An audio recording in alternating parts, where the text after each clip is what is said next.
dark side for a reason to say I can help you or do something that's positive for you. It happens every time. Yes, we are talking about Star Wars for some reason to start this episode of D&D&Tea. How you guys doing? Yeah. I'm doing good. Has Very been, good. Quite the opening.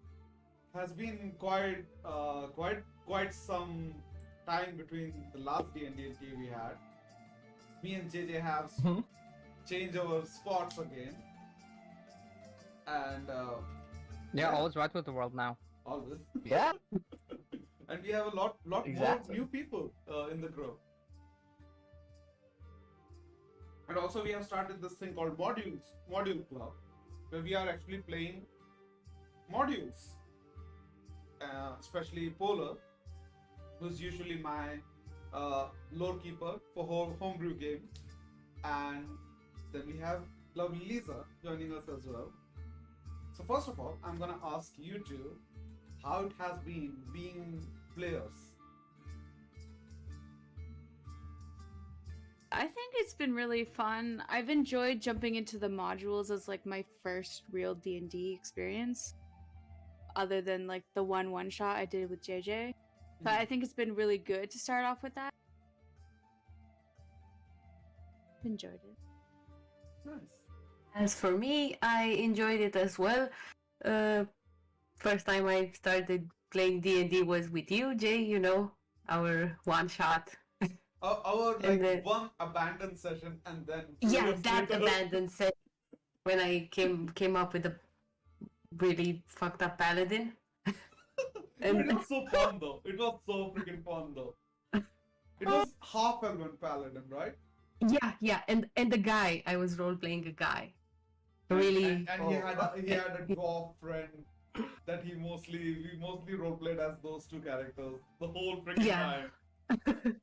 Oh, that sounded like it'd be a blast. Man, that sounded fun. And, Sometimes the worst characters are the best. so freaking true. And to be- sometimes the worst characters you come up with are the ones that eventually become main campaign characters. I can speak from personal experience. And to be honest, at this moment, I have to create a character for a one shot that's going to happen very soon, and I'm drawing a blank right now. Seriously, that because every character that I can think is more of a like a campaign character, and so I'm gonna ask this very important questions because You want to borrow Ferdinand? that's a good choice actually. So here's the thing. I'm gonna ask all of you because JJ, you are pretty new to D&D as well, and Matt has a very distinct process of creating characters than me. So how all four of you come up with your characters? Who do you want to start? Rollies, rolls. Yes. Let's do that. Please. Yes. Okay. I'm gonna ask everybody what they want. Okay. I'm gonna ask. Okay. Starting from the top. Yeah, JJ. 15. Okay, Lisa, 4. Matt. Natural 20. Holy shit. Boy. Polar. 8. 8. Okay, so Matt, you go. So, my character creation process is mostly because when I play characters, I go off of mostly about mechanical things because I like combat and roleplay, but I try to mesh the balance between the two. Mm-hmm. So, oftentimes, if I have some sort of idea that sounds cool, like, say for example, I'll give Sassy as an example. I thought, like, I was never going to play Heranon in any specific situation. People always joke saying, you're going to play Rabbit Folk at some point. I know you're going to play Rabbit Folk at some point. And I said, I'm not going to. And then the idea hit me for main campaign 2. I'm like, no, I think that's a funny idea, Rabbit Bard. And I just picked the class that I thought would be fun to play because I was looking at all the classes. But oftentimes when I come up with any character, the process is I pick subclass, main class. Sometimes the race goes first. I kind of mesh between it. But what I typically do is I say, okay, I pick these options. what would fit a backstory for these classes and subclasses.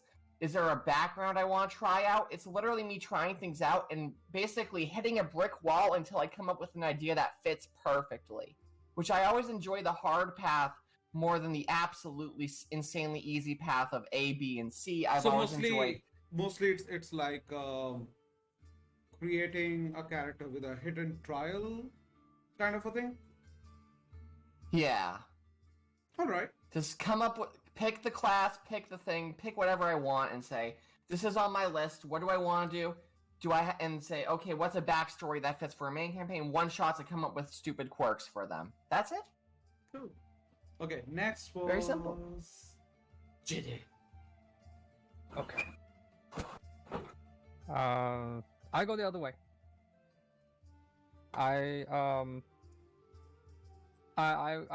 find I find it easier to create a personality Mm-hmm. and then maybe something they want or something I want. Like for Hjalmar, I wanted him to be the tank, the shield. I wanted him to have armor and maybe some healing possibilities. But healing second. Healing second. Yeah, because the for instance, the idea for Hjalmar is that he didn't care about the healing. He used his deity's power to create his forging. Yeah, And that that's makes all sense. he cared about. That makes sense.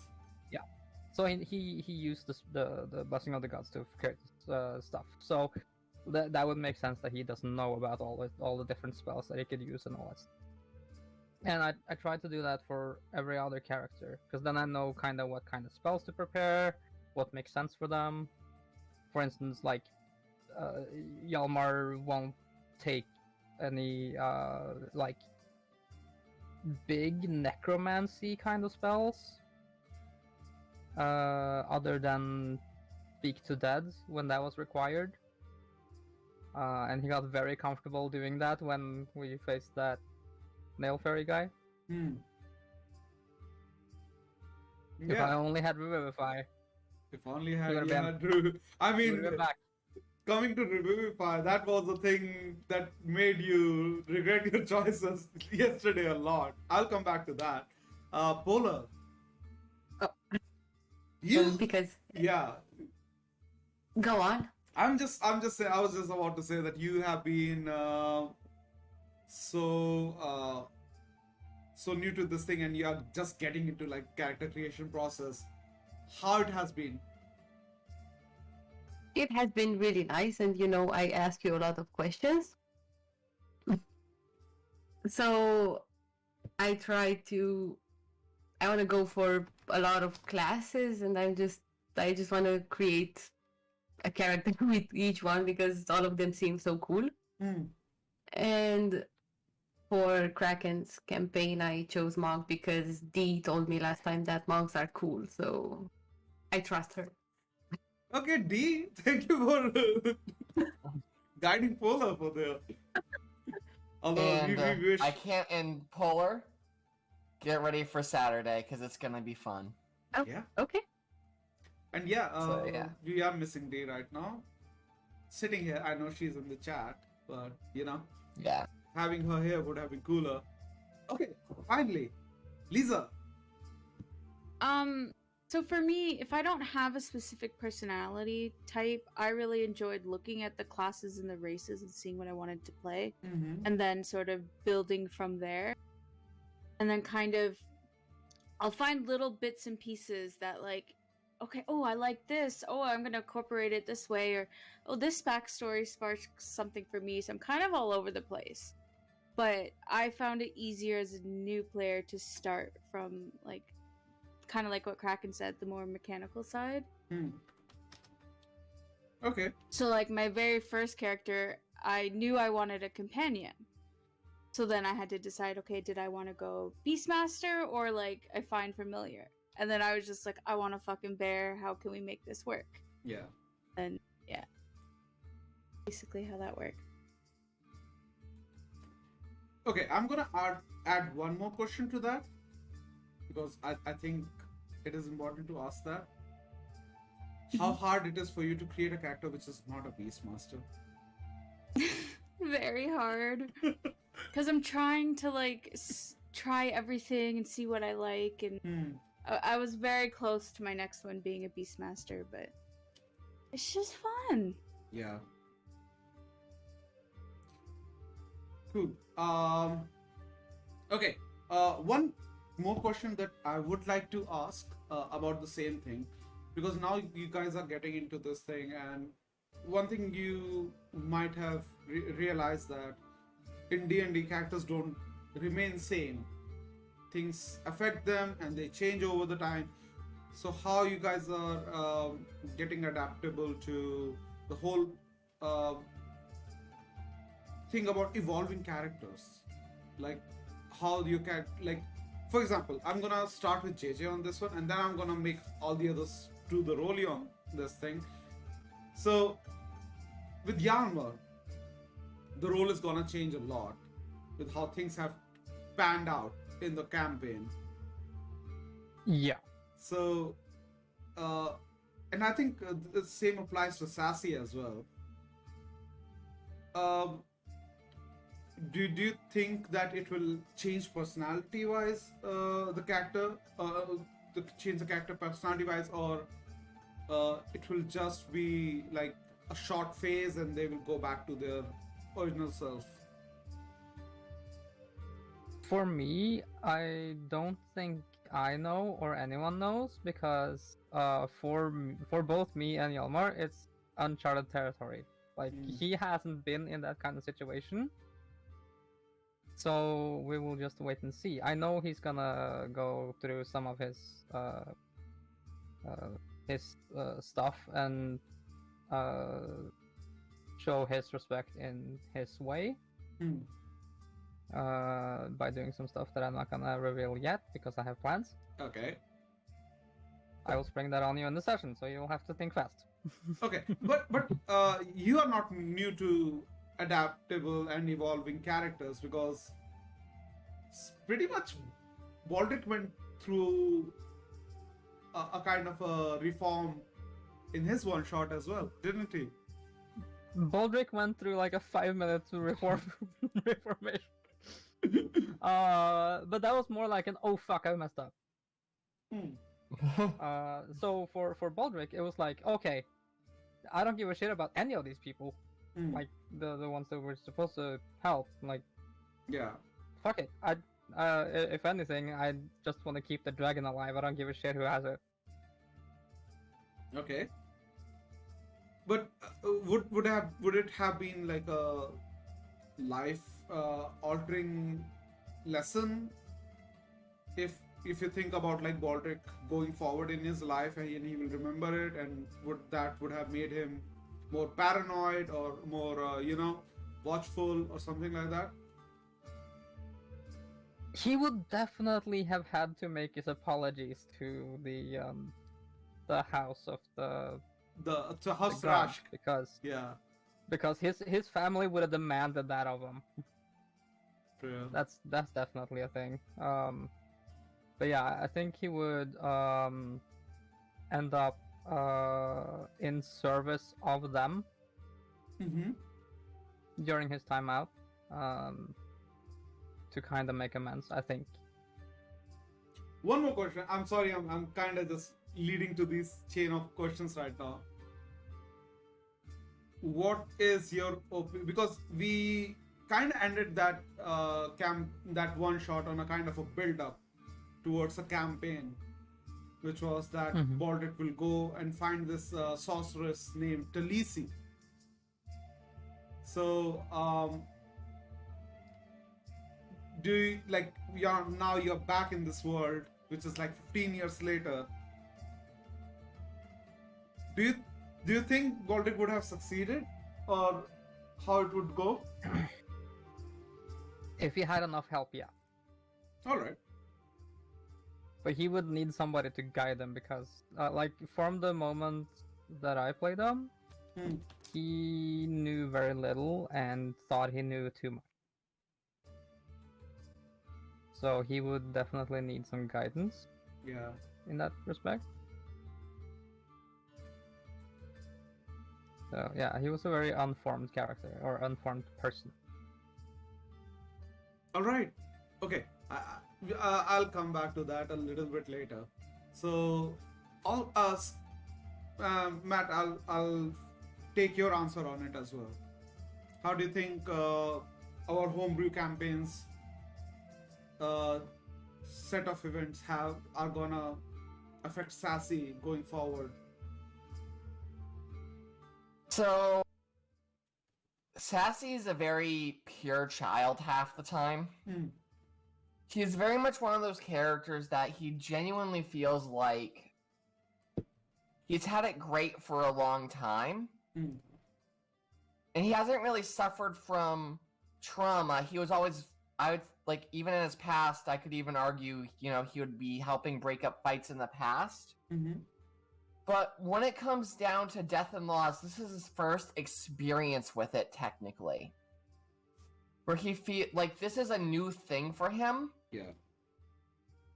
And it's a multi-dynamic thing, because in Sassy's mind, he is strong-willed in many ways, but the big thing is that there are some things that will cause him to snap. There are some things that will cause him to go rash. If people make him feel like something's going on, he doesn't listen, he unfocuses himself. He's a very more mentally complex character when it comes down to how he reacts to situations, but for when he saw Renrir's loss and death, it's gonna affect him a little bit, but for other people, it could affect him way more. In other cases, if you throw him in very specific situations, he is a multi-dynamic character. You throw him in one situation, he'll change how he acts on a dime.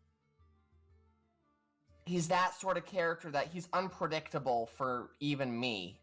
But when he does it with the intent that he wants. He's very assertive, but he genuinely, with the events, he's going to change a lot. Especially with the last battle essentially being a guaranteed loss situation. Well, he's reconsidering too many things. Like, my mind's going to be busy for the next week because you've changed a lot in his mind. Well, So I'm just saying... And I think it's not just about the battle and the result of the battle, though. It's also about some reveals that have happened. Yes, the reveals, arguably, they don't change that much. They change a bit, not that much. Okay. You'll see in time. I'm still working things out. But hey, that's how it is. Sassy is a multi-dynamic, multi-state character. He doesn't just handle things in one way all the time. Got it. Puller. So, I think when it comes to recurring character, definitely you have Ogre in the module, but module doesn't give you a lot of chance to, you know, play as a real person, but rather than from a third person perspective. So I think we can talk about Tesmora and how it was different to play Tesmora in a one shot, and then from there into a setting where you had to all of a sudden collaborate with these ragtag group of adventurers and then go against a blue dragonborn who was out there to kill you. Almost killed me. Ooh. Because I kept missing. You mean? Yeah, that too. So how do you think like these set of events like which have happened like within a week for Tesmora would change her as a character, because she also got a lot of fame because of all the attention that she's getting and everything. How would it affect her character? I think she would learn to trust people more and be more open to getting help from other people. She's really a tough nut to crack. As you know, really passive aggressive, Really passive angry. aggressive. And how would fame, do you think, would affect her life? I think she'd get arrogant, and that would cause some trouble with Gorin as well, Ooh. So because he's a chill cook. yeah. He leads a peaceful life. So And she, on the other hand, she's a hurricane. she's the hurricane, and so we are talking about Trouble in Paradise at this moment. Yep. Mm-hmm. Yeah.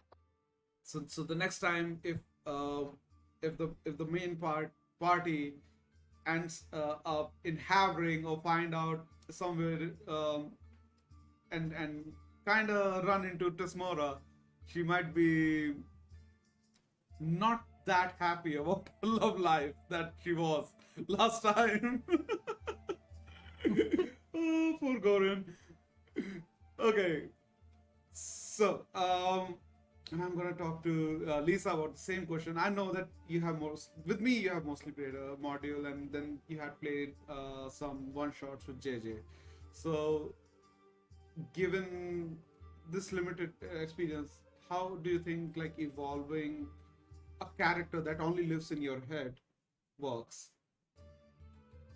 I think it's just natural that they evolve. Like, you experience the trauma, the happy events, everything, like, as a group. And it's just something that happens. I feel like it's very unavoidable, really. Even just look at the modules. We started out as, like, these baby adventurers, and now we have confidence, and JJ's rushing through doors like they don't matter, and, like, And taking you plates know, in his I think shoulder. we're growing even just with that. Hmm. Something that happens. Making shoulder blades a thing, a real thing, out of your body. Have the sword. Yeah, Doors exactly. Are, The doors sword. are the real monster in D&D. Yes. There's a reason why I made the joke with my character in the module is that doors are his worst enemy. They have been. They are essentially anyone's worst enemy. Okay, let's talk about the module now. So, Sunless Citadel. How do you find the module? Is it enjoyable, or is it like it needs some critique, or how is it like? How's the story like till now and everything? What are your opinions? Rollies, please.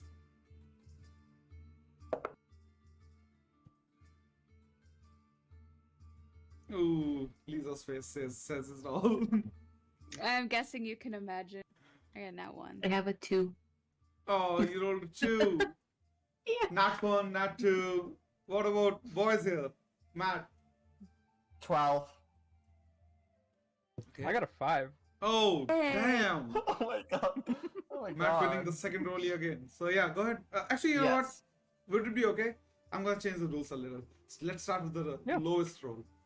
Lisa, go Okay. ahead. Oh, that's perfectly fine. That's Yeah. perfectly fine. I'm enjoying the module. Like, I think we're getting a mix of combat and kind of exploring and getting to be as a group together. It's taking a lot longer than I thought it would Yeah. be to get through everything, but I think that's good that we're not just rushing through it and over in one session. Okay. Yeah, I mean, I totally agree with that. That it is definitely longer. And me and JJ were actually talking about like, when are we gonna level up? And I was like, you guys are just kind of running around that one room that you are supposed to level up in, and you are just going east of it, north of it, south of it, west of it, and you're not going in that one room. Okay, go ahead, Polo. I'm having a lot of fun with it, and I feel that we need more of the Bow brothers. Oh, They Jimbo were- brother, Jimbo and Yeah, Jimbo. yeah. Fun fact, I have told Polar about it, but yeah, I'm gonna tell everybody they were not in the module. I created them for you guys. But yeah, maybe when you guys will return to Oakhurst, you'll meet them. And yeah, overall, it's a really fun experience. And, with the CD stuff, going out and having our first adventure and talking all the way through the Ashen lands. getting attacked. That was pretty funny. Again and again by rats. JJ, I mean, you have been in, like, have decent experience of both homebrew and modules. So I would like you to add a little bit of comparison there as well in your answer. Yeah. I have a thing for that. First off, Himbo and Jimbo, are they gonna come into the normal campaign? Maybe I can bring them. We'll find out. Well, so it's very noticeable that it's a module. It's like so obvious that it's like pre-written, and you go here, you're supposed to go here. Yeah. Because like if you were running this as your normal game, we would have leveled up in that other room where we met Caracas or found Caracas.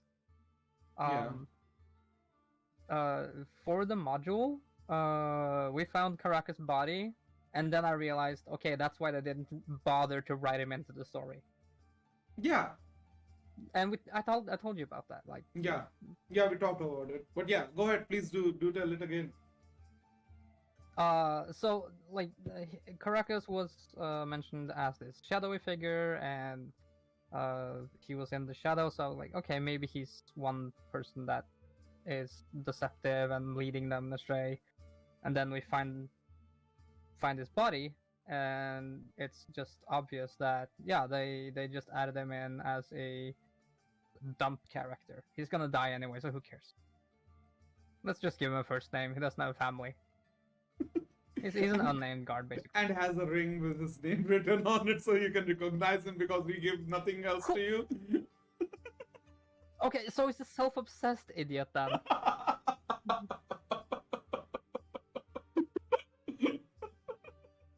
I mean, it's a lot better now, because now I have his ring. Yep. Sure. But yeah, the most noticeable segment was when we were at almost the end point of our last session.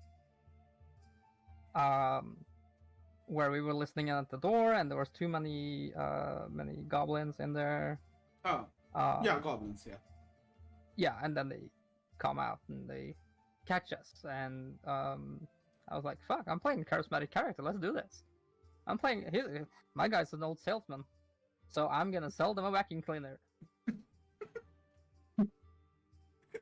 They didn't even know what cleaner was. I tried so hard with just coming up with anything, and vacuum was the first thing that came into my head. So, okay, so let's make it old-timey. It's a vacuum goat, and it's gonna fold up, and it's gonna fit in your bed, because everyone loves it when it fits in the bed. That's what sells it. We all watch TV Shop, right? Yep. And one thing is that you were tired at that time. Yeah. So I understand that. I that day I couldn't fall asleep. Like 1 hour of sleep, and then as soon as I start the session. Yeah.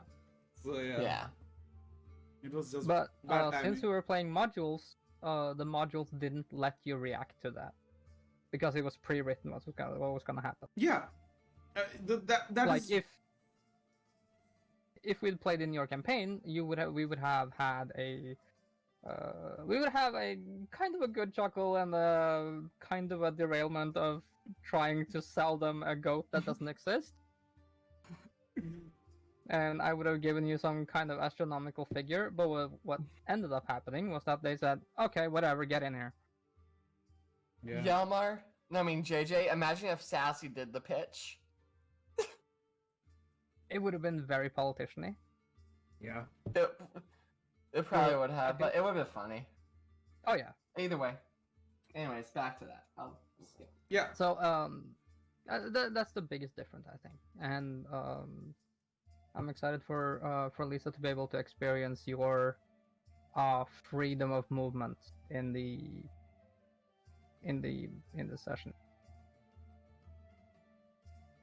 because it's a totally different world.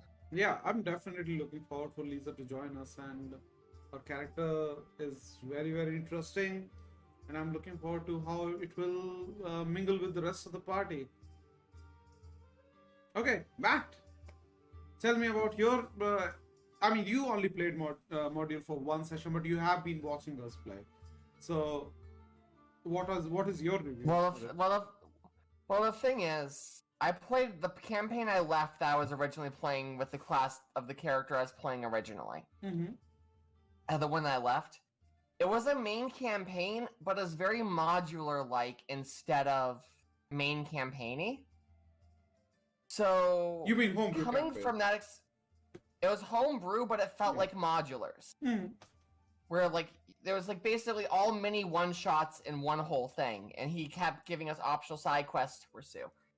And the thing is, it's very similar to how the modulars are run. In a very in that kind of way, because it felt like the story was there, and then we had the intermediate story beats in the main campaign that would basically do the main campaign story, while the quests were like mini one shots or mini modulars.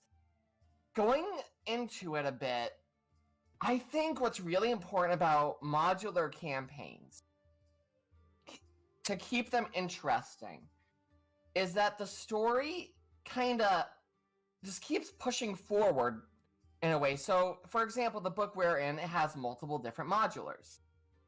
It has, and it's each one's like a different one-off thing. Yeah.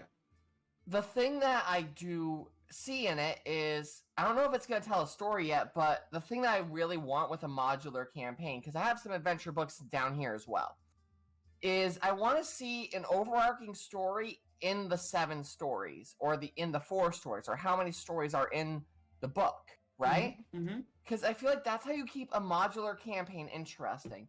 And when you have a main campaign, that's when all hell breaks loose. Yeah. Oh, hey, give me a Constitution saving throw for constipation. Yeah, stuff like that. I think you it know? was more about diarrhea at that time. Yeah, it was. But you get what I mean. Yeah, I totally get it. My point is, you get my point. Main campaigns are designed to be more flexible. You don't think about them as linear. You create situations that are open. But Yeah. modulars aren't even remotely bad sometimes, because I sometimes think- it's I nice think, to take a break. Yeah, it's a thing about how much content you can fit in a volume, right? Because when we are making a homebrew campaign, we are taking one session per time or one arc per time, and we just, when we go to the next stage of it, the next part of it, we just remember what we did last time, and we take that elements and move them forward in the next arc. As a book, I think it is very difficult for a writer to expect all the crazy stuff players can come up with, all the possibilities, all the permutations, combinations, and all that stuff, and create every single arc according to that, and give you, all the paths that campaign can go because of that. So Like, it's a more limitation of a medium rather than limitation of a writer. I do feel like a good DM who can do modular campaigns are the ones that mix a bit of elements from modulars to some of the outcomes that the players come up with, while keeping that main campaign freedom in, but keeping it kind of limited to where you slightly react outside of the book. Because I feel like if I were to run that thing in, like, say for example, I would change how the book is up on the fly. Like, this is what I would do just to make it fun for the players. I'd say I'd play the goblins like one of them perks up, like the leader's like in a bad mood, like, oh, I just don't want to deal with this. But one of the Yeah. other goblins would be like, I love it. Yeah, I want this item. But again, the thing with that, Yeah. if I make any certain choices for certain characters, and those characters gonna behave very differently in the coming parts of the same Right. adventure, then I will basically dig a hole for myself, and I cannot come out of it. Right. But my point is, this is with the context that I know right now. Yeah. But what I'm saying is, a good DM with modulars knows how to even improvise stuff like that. I mean, is what I'm saying. Yeah, definitely. But that's what I gotta say. I'll just leave it at that. I'll also add Dee's answer in it, even though she's not here. She has given us a textual answer. I love it. As a DM, you have kept it creative and intuitive. Thank you, Dee. You're so sweet. As a storyline, it's cute and fun. Feels like a classic D&D experience. Way more battling than I have ever experienced against so many rats. We killed the whole nest. I mean, that's the thing. At level 1, you basically are getting insects, rats, snakes, and all that stuff. Yeah. You cannot do much with that. Yeah, in the whole campaign that I left, the first quest that we did, yeah, it was with rats. We only fought rats. It was the rat plague. It was we were poking fun because I made a joke in that, and I said the following phrase: I've never had so much fun killing rats. Okay, let's talk about this. Move on, yeah. Yeah, let's talk about this. I'm just gonna carry forward this conversation, talking both because you all have some experience now. Which part you enjoy most? Exploration, puzzle solving, or combat? If you had a preference, rollies, please.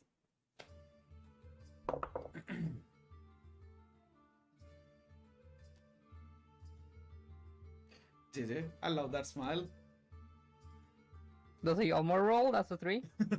Okay. Lisa? 7. Oof. Matt? 2. Alright. Paula? 10. You managed Yay, double figures! digits. Double digits! Only person to reach double digits. Okay, let's go with you. Thank you. For me, I like the combat. At least in the module. I got to love the combat, the amount of it. It's too much. And now I have dice and I can roll, so that's my drug. That's my drug. Yeah. And banging my head on closed doors is fun as well, but yeah. Second was who wrote 7? Yeah, I did. Lisa, good. I feel like right now I enjoy the combat the most, but I have been kind of enjoying getting into the exploring the worlds too. I just think haven't experienced enough of that. Yeah. But I do enjoy the combat a lot, so Okay. Yeah. JJ. Did somebody roll lower than me? What the hell? Yeah, Matt I rolled did. lowest. Ha. Take that, Bunny Bard. Well, here's the thing. If I was rolling persuasion, that would have been naturally a 22.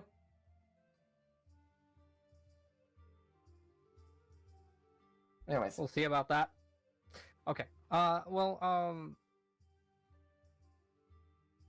Doing the puzzles and stuff is fun. That's the most fun. But I think having a session without combat and just having all be jibber jabber and talking and all that stuff kind of gets stale, I think. So I think combat is needed to break it up. Yeah, it kind of just rushes things up, gives you a kind of a feeling of reaching somewhere and accomplishing something, in my opinion. But also combat in D&D can take a long time. So maybe just having like 1 or 2 combat encounters that aren't too big. Like if you have a big one, then have 1. But like having the opportunity to solve a puzzle or finding out how the hell to get through a door, even though it's unlocked and you can just try the handle. But since you have -1 intelligence, you don't know where the door handle is. Kinda, yeah. But yeah, like the puzzles and the cipher you made, that was really good. So I did enjoy those. Matt, go ahead. So my thing is, to be honest, it depends on whatever thing is going on. Mm-hmm. For me personally, it's either exploration or combat. It just depends on which one's more priority for me. Like if I really like the exploration, the role play, but I'm also more of like all three because when you do all three, Yeah. you have a lot of fun just enjoying it, especially when you stumble on a puzzle for a long time. That was totally not live on stream. But no, I like all three. They're fun. Yeah. And if I'm really focused, I like the puzzles. If I am in the mood like to roll dice, a lot more dice, combat, and if I do that, I like all three. I can't pick one. Cool. Okay. Now I think after all of these questions about Sunless Citadel, I would like to bring up something that has been a hot topic of debate in our group right now.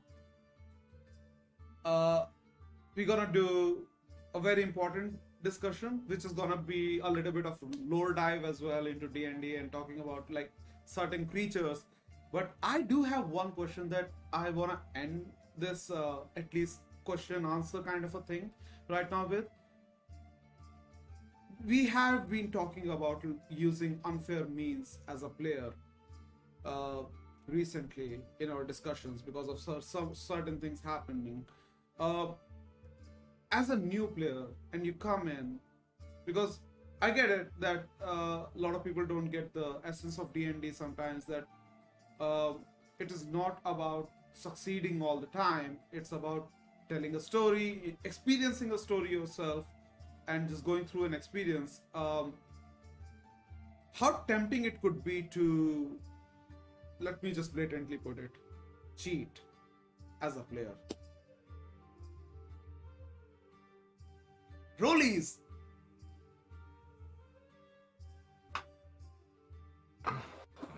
Flicked it back.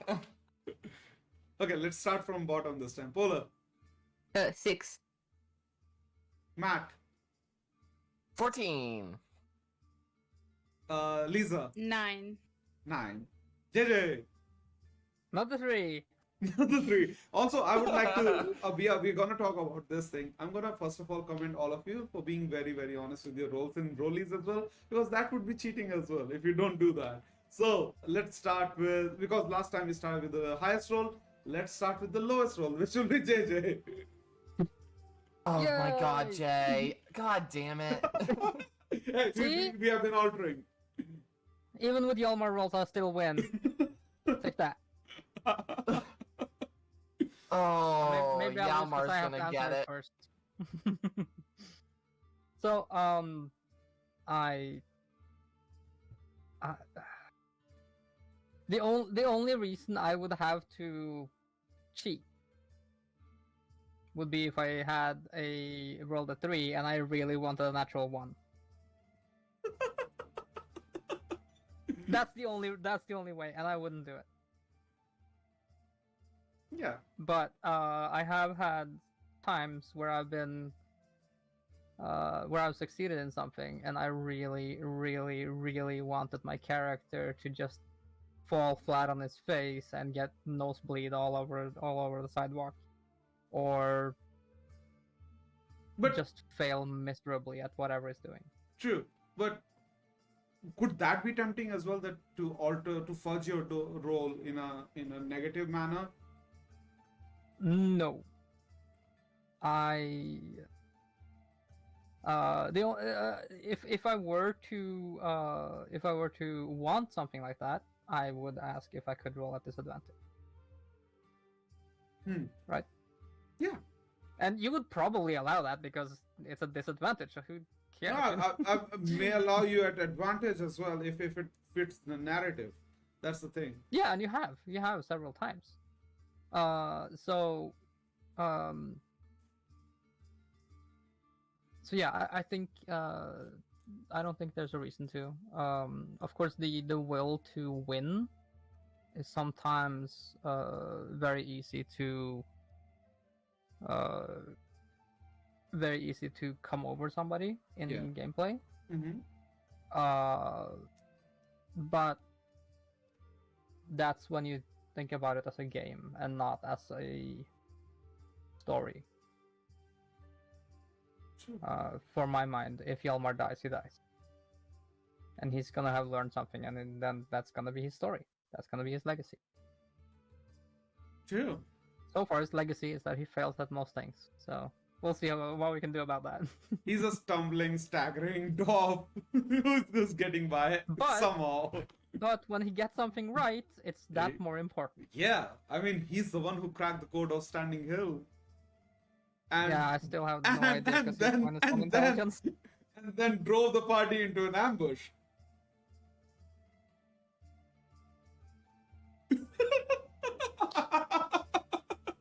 Sorry, JJ. Yes. I'm really sorry. Well, thank you for putting that on me. Thank you. I'm really sorry. So we should definitely have gone to Fallwoods instead because that's the most to be honest- defendable city. To be honest, Fallwoods, the path to the trail to Fallwoods goes through Standing Hill. Yeah. So we would have ended up there anyway. Yeah, And we it would have doesn't ended really up matter there. when we had gone because they would still have been there. It's just how it goes. True. Okay. So who rolled lower, Polar or Lisa? Because I remember Polar was 6, I right? had 9. I think Polar. Yeah. Yeah. Also 6-9. So- Nice. Yeah, Polar. Go ahead. Sweet, we're a combo. High five. Hey. So we've been playing stuff for quite some time, and you know my stance about cheaters Yeah, and how Yeah, I but- hate them but with a yeah, passion. but Yeah. go ahead. Tell everybody. I wouldn't do it because seriously, where's the fun in that?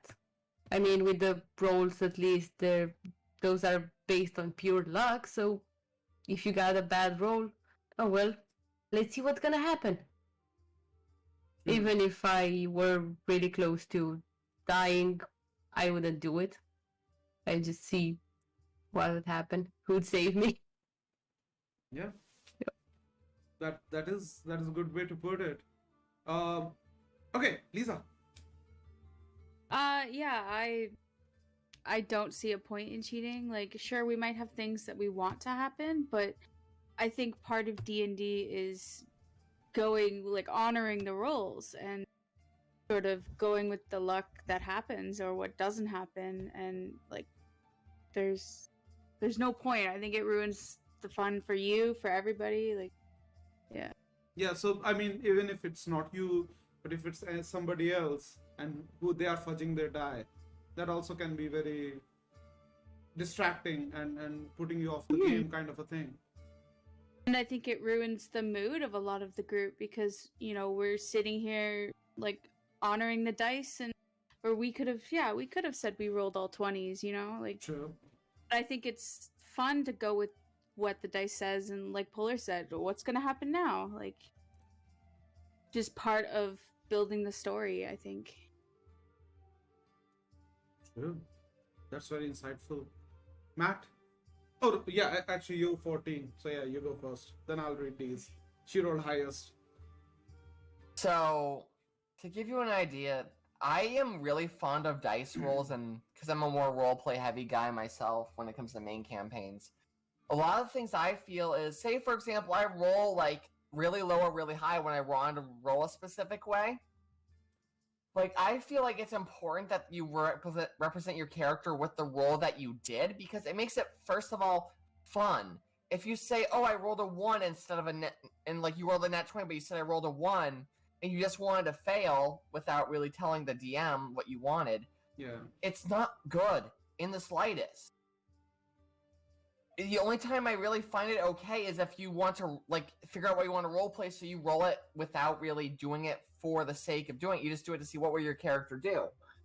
But the thing that I will say is, even if I could, say for example I fail something, and I want to fail something, you know, I wouldn't just do it if I was wanting to fail something, I'd twist it to be a turnaround, like I was gonna say something but say something else.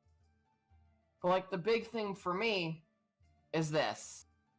If I'm given a consistent way to fail, like you have given me, when I was first at, you know what I'm talking about, Yeah. of course. I did that explicitly on purpose one time because it affected your rolls, not mine. But because I wasn't rolling, it was good. Mhm. But I wasn't cheating. I was doing in the rules you set. Yeah, no, of So I course. don't agree with cheating. Yeah. And I think it, as Lisa have put it, that if one person is doing that and it becomes more and more obvious for the rest of the group, then it just makes them feel like it undermines their effort as well. The effort they are putting in with their whatever roles they are getting. Because if anybody can call out any number on the die, what's the fun in that? And this is something I would add as well, because me and Pola were talking today, and she was telling me that I can reveal that, right? Can I? Yeah, Okay, yeah. Go So, for it. uh, she was talking about, like, she found a game and she was interested in, and the DM said you cannot use physical die. you wanna tell everybody what your answer was to that? Thank you, but no thank you. So if I wanted to be, supervised and be in a cage all the time, I just stay at work more. Bye. So yeah, and I totally understand. Like, and this is why I allow physical die in my game, is that it helps me to convey to players that I'm trusting you, and in that way they can trust me, because I have been that DM that had problems with players not trusting me in any sense. They kept on thinking that I'm trying to play a game of player versus DM with them, or DM versus player with them, even though I wasn't. And I think and yes, first time I played online, I was like following the suit, and I said, yeah, we are not doing physical die. But after very first session, I found out that that is not the way to go. It's better to do it this way. And yeah, I totally agree with you guys that it's a lot about trust building. And I think role playing is a lot about trust building as well. That what you can throw at other people, and how they will take it, isn't it? Yeah. It is part of the game to play with other people, and you put your character in the hands of others when you enter it into the world. So, like, your character is gonna be shaped by the world surroundings and the characters around it, and if they don't, then you're kinda that's essentially metagaming if you don't let it affect you. And like, in a lot of people say, or you've mentioned it a couple times, what, like, the worst thing you can say is that this is what my character would do. But like, what if it actually is what your character, like, if it makes sense, not those kind of weird outliers, extreme measures where that happens on D&D horror stories, but those other things that, like, this feels like what my character wants to do, what they want, and what they would do in this kind of situation. And to be honest, I don't want to know what Yalmar will do next, because we will find out. Yeah, this is something me and Kraken were talking about it as well. That when we were like discussing what will happen next, and it was mostly sheet building thing, because you guys have leveled up. Please submit your sheets, people. But yeah, so Kraken has already done, and he was talking about making decisions about spells and all that stuff, and I was like, maybe it will be a good idea for for Sassy to just evolve his style based on what game throws at him, and he learns from experiences goes through. Like if he goes through a battle and he needs a certain spell that he thinks that would have been useful there, he goes out of his way to learn that spell. So that would be a good addition. So I totally agree with that. And I will also add D's answer now. So tempting as a new player to cheat for me. It was a degree of immaturity on my part and need to have my idea succeed. That is a lot of guts to come out with that. I didn't have the creativity to think of alternative plans and only saw it as losing. That is so good way to put it, D. That I think you are not in the right place to play D&D if you cannot think of creative ways of utilizing your bad rolls into some sort of way. Definitely don't go for that kind of thing. You roll natural one and you still guess the right thing, but yeah, if you come up with something weird way to fail and make party laugh or DM laugh and all that stuff, that is good. That is good utilization of bad rolls. That said, not cheating helped me to get over that and learn by growing and failing or having to get creative. #truth. And I think we can agree all that D is certainly one of the most creative players we have in our group. Yeah, she is. She is all over the place. Yep. In the best way. I am just not letting my inner Sassy come out right now because Sassy would complain at this moment. I mean, No. Ulukana will complain as well. Can we just keep it private, please? But yeah. Sassy's on Ulicano's side, definitely. Yomar will always meet Ulicano with a grin. And that like eye contact, like, I know what you did. Okay, with that, You dirty man. with that, we can come up to finish this particular section of a little serious note, and let's get into lore dive. And today's creatures are dragons, because definitely what happened yesterday, we found out a particular character was a dragon in the game, and now we are discussing what dragons we would be. I think I have been very blatant about my dragon. I think this is how this whole thing came up with, because Polar and I were discussing and something, and it was like, I can be very much like a copper dragon, possessive, into like entertaining others, getting entertained by others, and being very sweet and nice, but when somebody scorns me, then my inner demon comes out. Now, I have, so here's the thing. There are about 15 different, actually 16 with moonstoning included, dragons. 16 kinds of dragons in D&D. So I'll start with the most obvious ones. Let's go with that. Let me do this. I tried to find a list that I could go through and like read all the different aspects of them, but they just have, okay, yeah, these are the names of them, and then you have to go to separate sites and go see if you can find it. Like, yeah, no. Okay, let's go with this one. I'm gonna start with gold dragon here. So the gold dragons are usually your typical lawful good dragons, the most powerful and majestic of the metallic dragons. Gold dragons are dedicated foes of evil. A gold dragon has a sagacious, that's the word, right? Yeah, sagacious face anointed with flexible spines that resemble whiskers. Its horns sweep back from its nose and brow, echoing twin frills that adorn its long neck. A gold dragon's sail-like wings start at its shoulder. Okay, this is too much of... they are also devour of wealth, reserved shapeshifters. They don't like to do it, but they can do it. And they are master hoarders. I mean, if you are devouring a lot of wealth, then you will hoard it as well.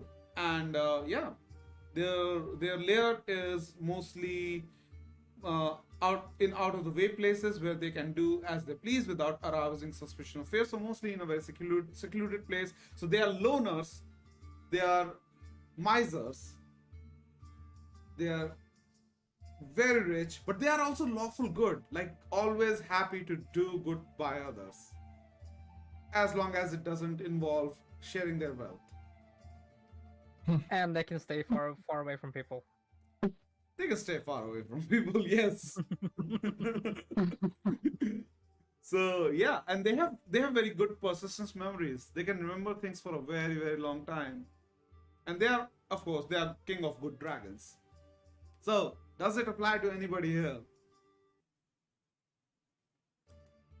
You Yeah, have to tell us. I think we none of us have that much money to be a gold dragon. I'm very broke and my memory sucks. What were we Yeah. talking about again? What were we talking about? What were we talking about? Oh no. Okay, let's go with silver dragons next. This is gonna be interesting. So silver dragons are not very different from the gold dragons, but they are considered the most friendliest of dragons. They are also very cheerful. They are good in a very good way, like they are eager to help.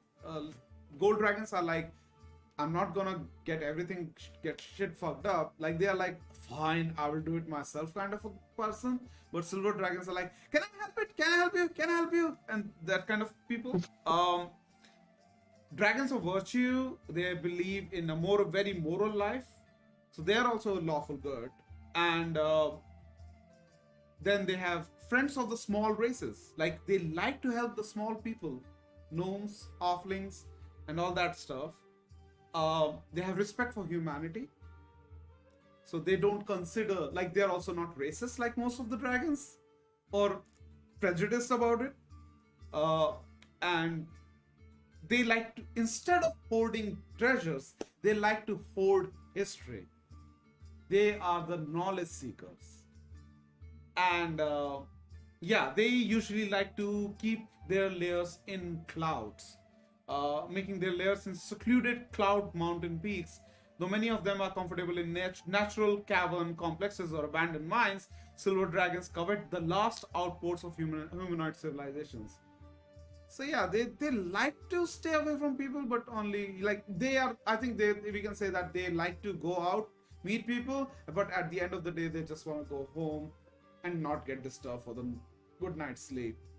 Also, noble curiosity, solitary shapeshifters, and persistent. They also have really good memories, and they also are considered sort of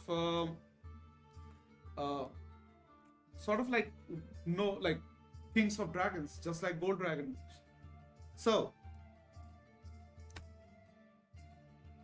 this is them. Copper dragons I have already talked about. Let's go with bronze. But yeah, if it applies to any one of you, go ahead, take over.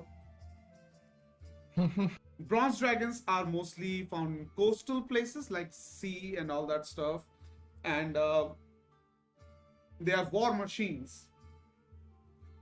They are known for their they are basically the paladins of dragons. They will go into fight. They will not just help you, they will fight for you.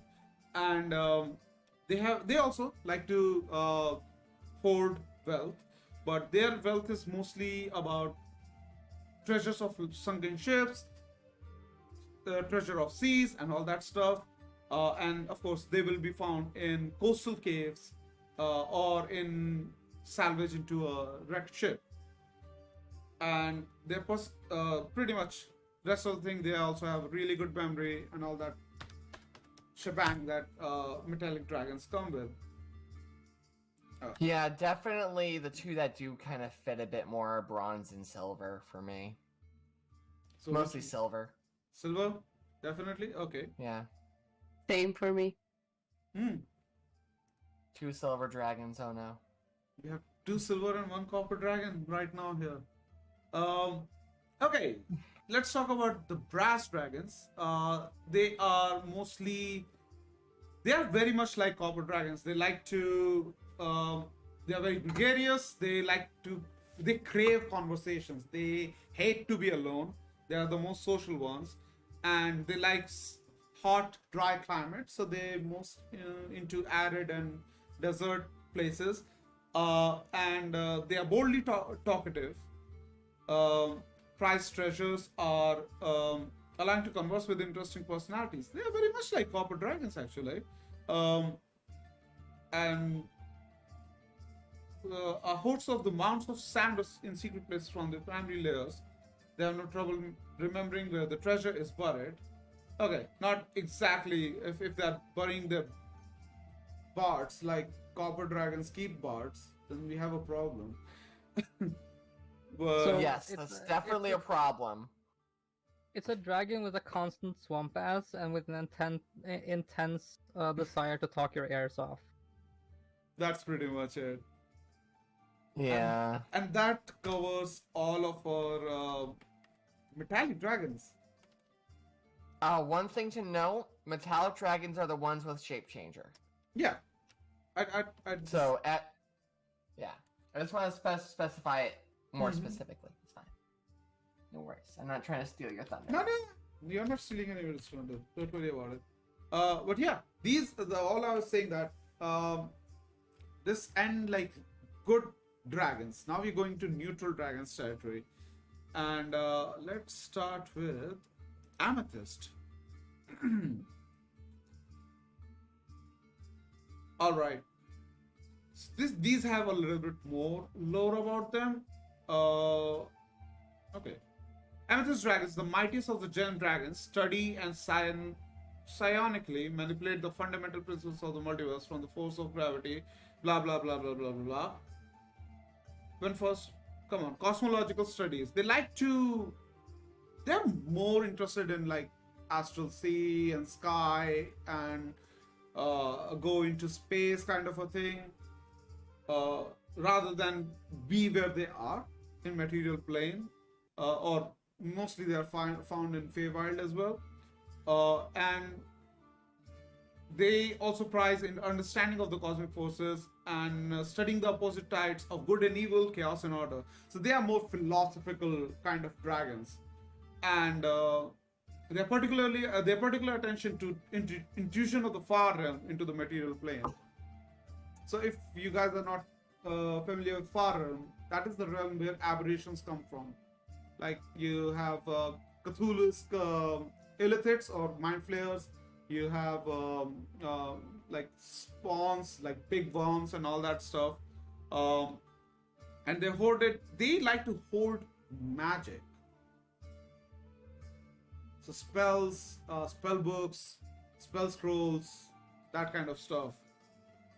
And they use that they want to learn more and more magic. After that, we have crystal dragons, which are known for their inner glow. When they also like to study the stars, record the observation of the night sky, and tracking the signs written in starlight. I'm feeling like most of these dragons are kind of like redundant. But yeah, they have they like to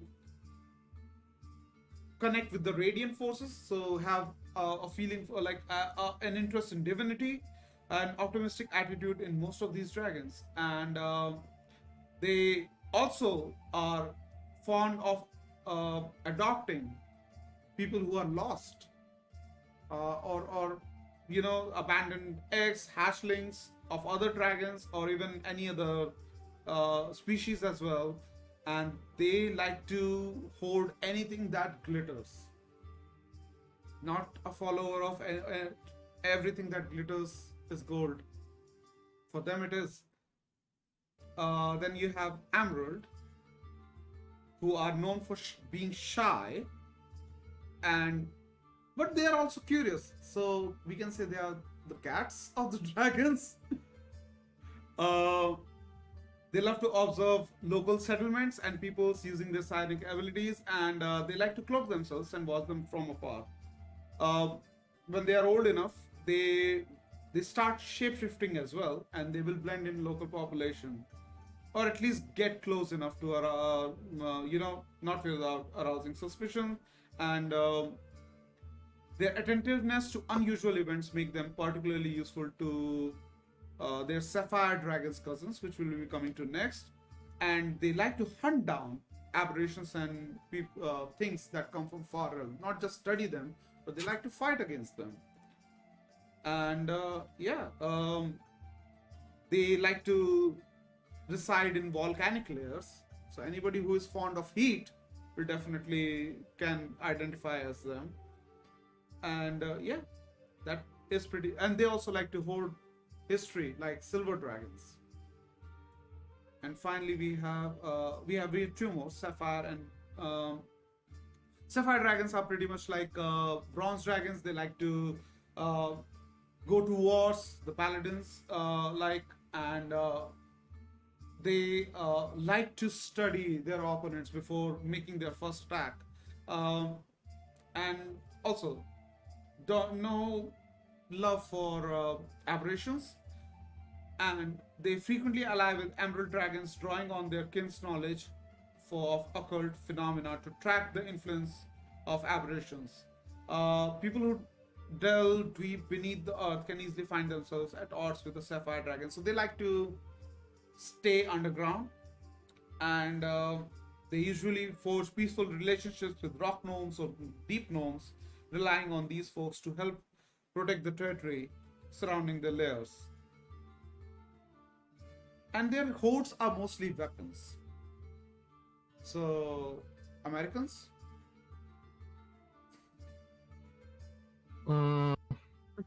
No. I mean, No. it's pretty relevant No. right now. It's pretty relevant right now. Any type of hillbilly, I think. Look So there in you the go. barn. So there we go. Sapphire dragons are hillbillies of dragons.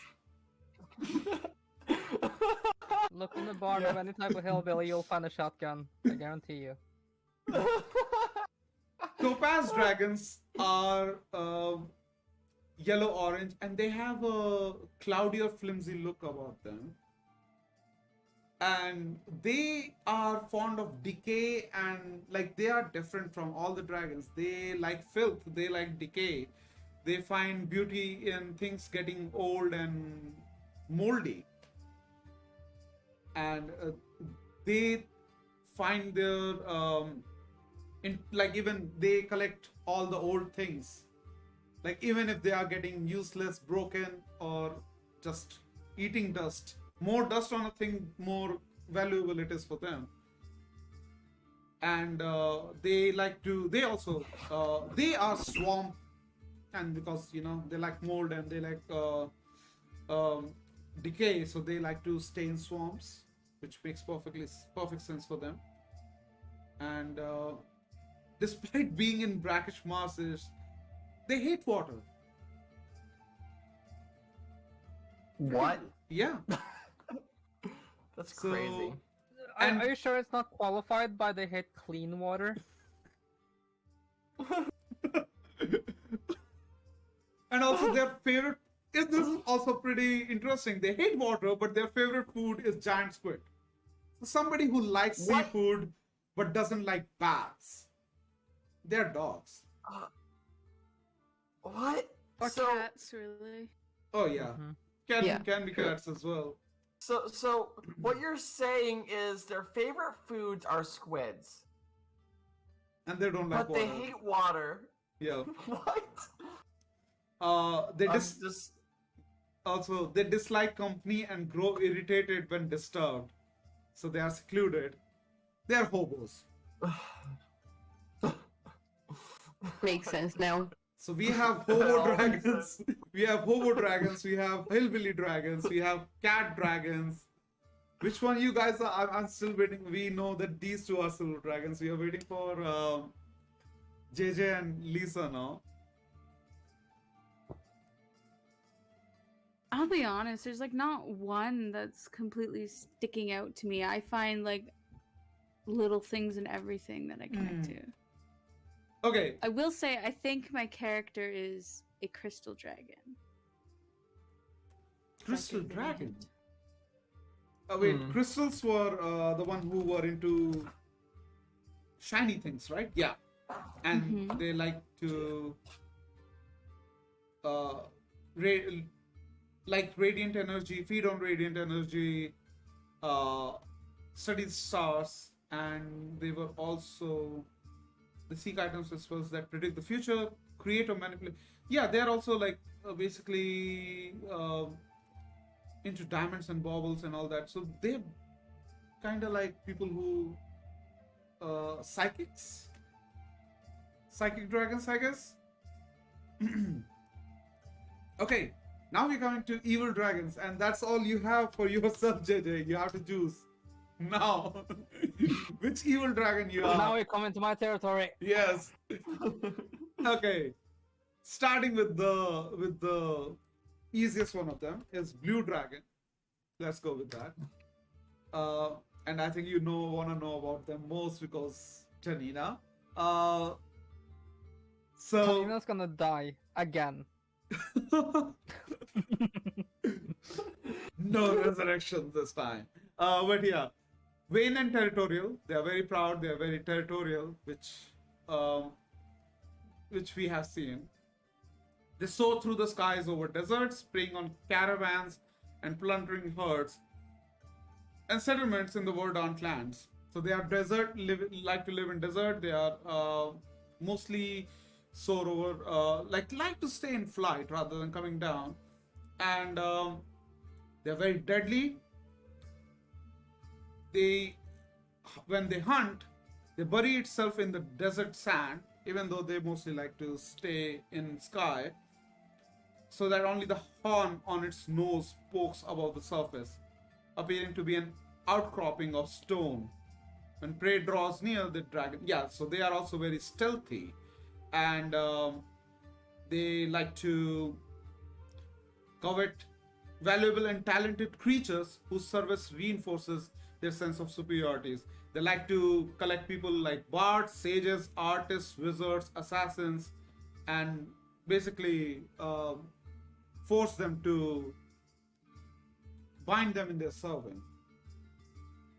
They like to keep the lair secret and well protected, and even its most trusted servants are really knowledgeable about their lairs. And they are hoarders of gems, especially gems. And their lair, as we have talking about, it's usually in a very barren places, and you need kind of lightning to find it. That said, let's go to the green dragon. So the most cunning and treacherous of two dragons, they are vile. They are cunning. They are Baldric. A green dragon is recognized by its curved jawline, and they are known to be capricious hunters. They hunt by patrolling in forest territory, and they will eat anything. They are not picky, and they are happy to go vegan as well. They will eat plants and stuff. Pretty good for a evil dragon, right? And the favor intimidation of lesser creatures, but employ more subtle manipulations rather than intimidating. They like to manipulate people, and then they have. They also like to stalk on their victims, play a cat mouse kind of a game with them. Everything is pretty much a game, and more they torment others, the more they find fun in it. They also like to manipulate. They like to scheme and topple governments with it, and they. So the way you can defeat a green dragon is a boredom, basically. Pretty much boredom by making like they want chaos, and they will even praise you. They will even make you feel happy about it, about yourself and your ambitions and desires, and use it against you or against somebody else. And they like to corrupt people, create conflictions between people, and their treasures are mostly sentient creatures who have bent their will to these green dragons. They are definitely Blackadder of the dragons. I agree, yeah. Yeah. Then we have. I mean, Blackadder might not be the best green dragon that's ever been, but Yeah, he aspires to be a green dragon. I mean, I would say he is a green dragon with a very bad luck. His actions, his blue plans very are bad really. success rate, I think. Yeah, his plans are really good, but then something really, really out of ordinary happens and fucks his whole thing up. Okay, black dragons are like known to be greedy, egotistic, and considered the queen of evil dragons. Even though they are not the main queen, but yeah, are kind. I mean, they are queens because red are kings of dragon. I kind of played with it, and they like to kill people as brutally and cruelly as they can. They hate other dragons, and they also fear other dragons. Like, they are very paranoid, and they spy on draconic rivals from afar, and they like to rule the lizard folks and consider them as servants. And their treasures are mostly items from crumpled empires and conquered kingdoms that they destroy. And finally, they dwell in swamps and where the places that they have burned down to the or destroyed to ruins. I think I fit into the which one was the one that lived up in the clouds again? Blue.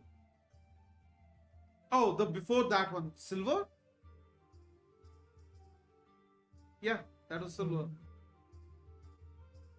Was it silver? Yeah. Silver, Yeah. clouds, Alright. mountain peaks, and all that stuff. Yeah. I think silver is the one that fits best. Although I Okay, don't like so We have don't three like to silver. collect history, but more weird facts. yeah, we're 3 silvers. Okay, so here's the total at this point. We have 3 silver. Yeah. 3 basics. No, I'm just Yeah, kidding. shut up. We do have a bronze. Yes, that's D. We have 1 copper, that's We have a me. cup. And And- I have no fucking clue, really. I thought you were Crystal, you think you went? not crystal? Was it Crystal? My character Oh. is. Oh, okay. hmm The one we don't know about. hmm Do you want me to Oh. go continue with the evil dragons, Lisa, too? I don't think I'm an evil dragon. I mean, well, which ones are left? White is, I'm gonna be, white I know, so I'm gonna just talk about them really quick. White are the least intelligent dragons. That doesn't mean they are stupid and dumb. They are just, they are more into hit first, think later kind of a dragons. And then, So basically, James. kind of. And they have this tendency to also live in cold areas. So if you like cold, and if you do first think later kind of a tendency, that he lives in London, makes sense. So there you go, that's James. And finally we have red dragons, which are considered the kings of evil dragons, driven by greed, creatures of ego, just like other dragons. They also arrogant tyrants. They like to rule people. They also like to enslave people. Obsessive collectors of all the kind of wealth they can find. Anything that has legendary or rare stamped on it, they want it. Yeah, that's pretty much considered the kings of the evil dragons, and they are the evil dragons with fire's breath. Still no clue, Lisa? No, Oh. probably. I just don't know enough about them, I think, really. Hmm. Even though you did give a really good list. I think I covered most of the. I was trying to be brief and succinct, Mhm. but yeah. I think maybe I'm a mix of the Yeah, one that's more of an it's 118. astrology and then the silver. So like, amethyst kind of and silver. amethysts with silver leanings or I think silver one of the tendencies, I one of guess. the gem dragons were also history hoarders, if I remember it The correctly. amethyst, I think. Amethyst was First that, one yeah. you said, yeah. Let's check. Because I have a feeling I think it was Emerald who were amethyst hoard magic. Emerald's role Yeah. hoard history, and they are also into they're shy, and they are but also curious. They are the cat dragons, and um, They were the ones living in the swamp. they are no, those No? are topaz. No. Oh. Topaz are the one who are into like old and moldy things. Dragons are freaking confusing, man. They are freaking confusing. I mean, there's Yeah. so many of them, and they share a lot of traits, so it is difficult. Emerald dragons. Emerald dragons have a thing for warm spaces. That's Polo, me. that's Yeah. you. So you're Yeah. changing from silver to emerald. Oh no, I'm kind of a mix. Okay, so a silver and an emerald dragon had a baby, and that was Polar. Yeah. Mixed dragon breeds, let's go. We're inventing new dragons. Yes, you know I hate So, cold. welcome to the new show. This is Dragon's Den. You do not ask us for What dragons we are. for buying into your products. You buy into our product. So, what's your offer? Exactly. What is your offer? I'll have you know, I generally like a lot of history. If you have some ancient things, I'll take it. But Ancient human history. yeah, I mean, you have crystal dragons as well who study sky, but they don't hoard history. They like to hoard glittering things. So they like sparkles and confetti. Shinies. But yeah, if you are into like Who doesn't like shinies? who doesn't like shinies? Who So doesn't like shinies? we have one silver emerald dragon, and we JJ and Lisa are still confused. We have bronze copper. That's pretty much it. So yeah, that is like covering everything we have. So unless JJ and Lisa can figure out really quickly what dragons they are, we're gonna call this session. Yeah, I don't know. Oh. I do think in some ways silver do fit in some ways. Mm-hmm. Because I often had the desire to help, even to the detriment of myself. So I didn't covered moonstone dragon though, so let me do that as well. That There's is- also fairy dragons as well. Faerie. yeah, they are they are basically fairies in dragons forms. So let me go with and pseudo dragons. pseudo dragons. Okay. Moonstone dragons. There's deep dragon, yeah. Deep dragons are basically dragons that are taken by the far realm and have become part of the. So unless you're mind control dragon, you're not a deep dragon. Oh no, that is elder dragon. Deep dragons are different, but yeah, they are mostly subterranean dragon. Okay, so let's talk about the moonstone ones. And moonstone dragons are graceful, elegant creatures, and they are known for being playful, impetuous. They are pranksters, just like copper dragons. The worst of them are pompous and ill-behaved, but even those remain gentle by nature and curious about all things. They would love to hear about heroic deeds of their adventurers, and they can project themselves into the realm of dream as well. And as a rule, Moonstone dragons are not particularly interested in copper or gold, but they love silver, platinum, and mithril. So anything white and shiny works for them. They also cherish treasures whose values can't be easily quantified. For example, a song, a lack of loved ones here, a painting from a favorite place, a story of happy times fondly remembered, memories. So that kind of things. Those are your Moonstone dragons. And after that, I think only we have. I can just talk about dragon turtles, which I think nobody wants to be.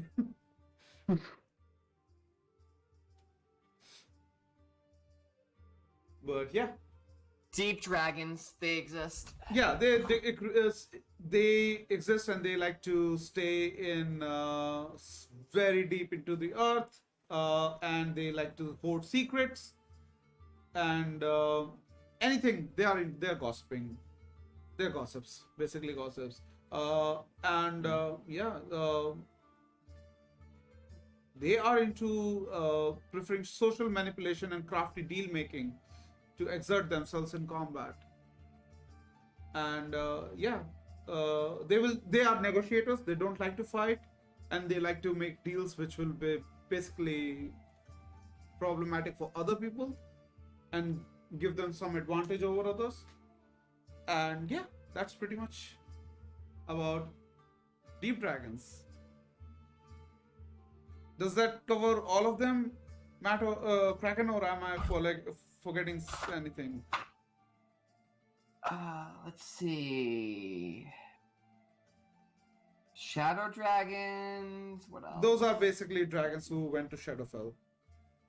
Yep. Just double checking there. You got everything. Yep. Still, There are some in the bestiary, but I don't know if they're worth talking about. A lot, actually.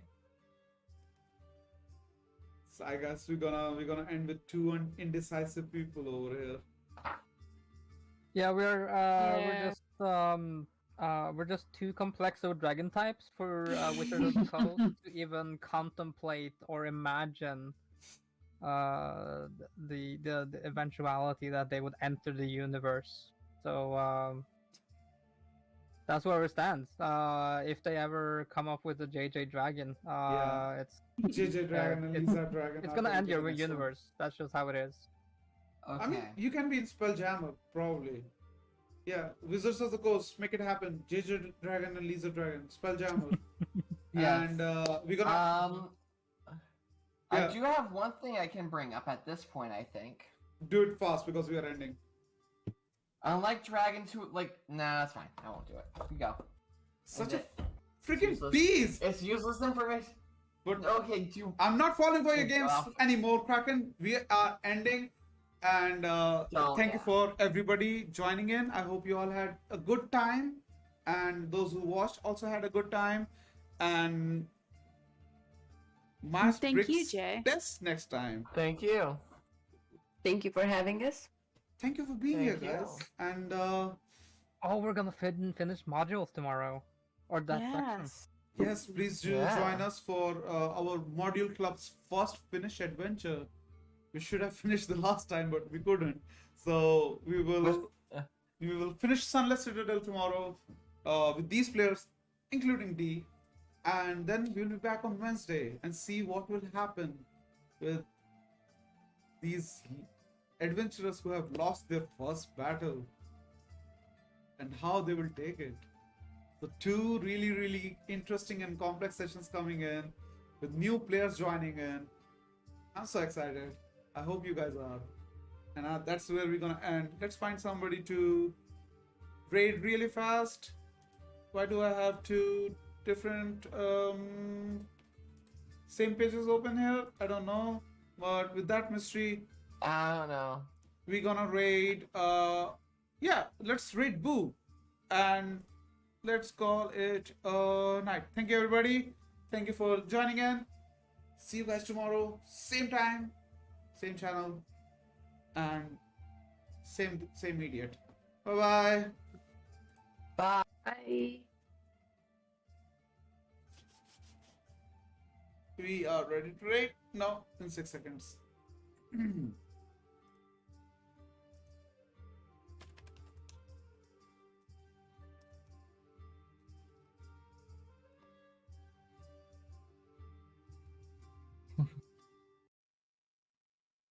Okay. Raiding.